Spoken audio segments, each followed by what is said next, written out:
right, so we're gonna make some caramel corn for the road today. I'm using my favorite pan, which is about 60 years old. It belonged to my mom.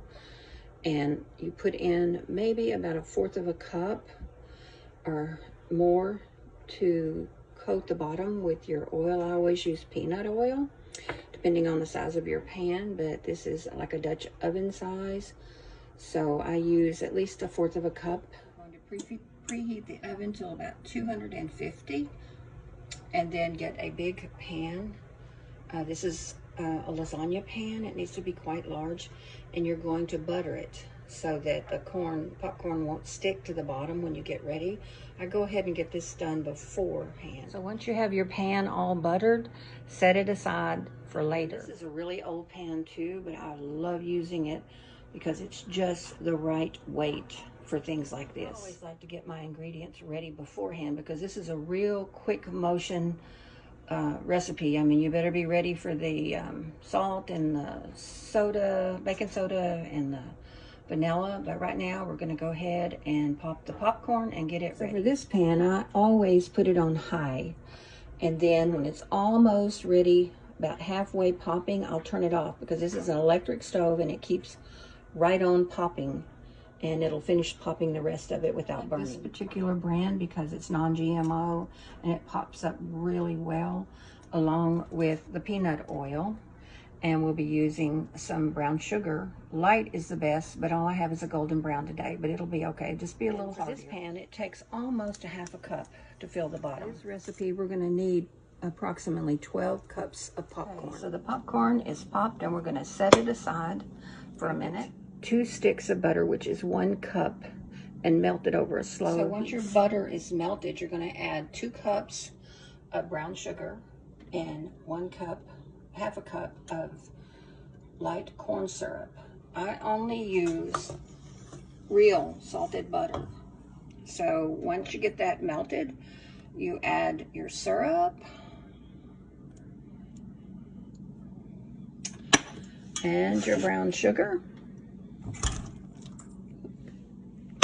Okay, you're going to bring this to boil, stirring it constantly for about, over medium heat. And then you're going to boil it gently for 5 minutes and lower your heat. But you've got to stir it constantly. I have all my ingredients measured up because it goes so fast. It's hard to just stop and measure. Keep stirring for about 5 minutes. You can set a timer if you need to, and just if it's boiling too hard, then just remove it from the heat a little while. But it needs to cook for like 5 minutes. Remove it from the heat and add your salt and baking soda, and then add the mixture to your popcorn. And this is a 2-hand operation. Make sure that you have all the popcorn thoroughly covered. And the next process is going to take about an hour. You're going to put it in the oven at 250. And turn it every 15 minutes throughout that hour, and it should be ready and perfect. Here's the recipe that I use. It is a very good recipe, and as you can see, the corn is doing really well. I will say that if it's a very humid day, it is best not to try to do it. It's 74% humidity today. If it's any higher than that, I would not do it. As you can see, the popcorn was left over. It's not very much. I plan on making another batch. So, see you in a little bit.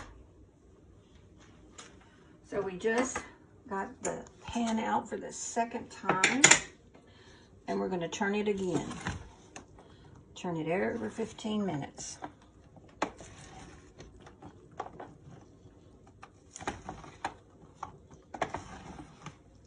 You can see how some of the caramel wants to melt at the bottom.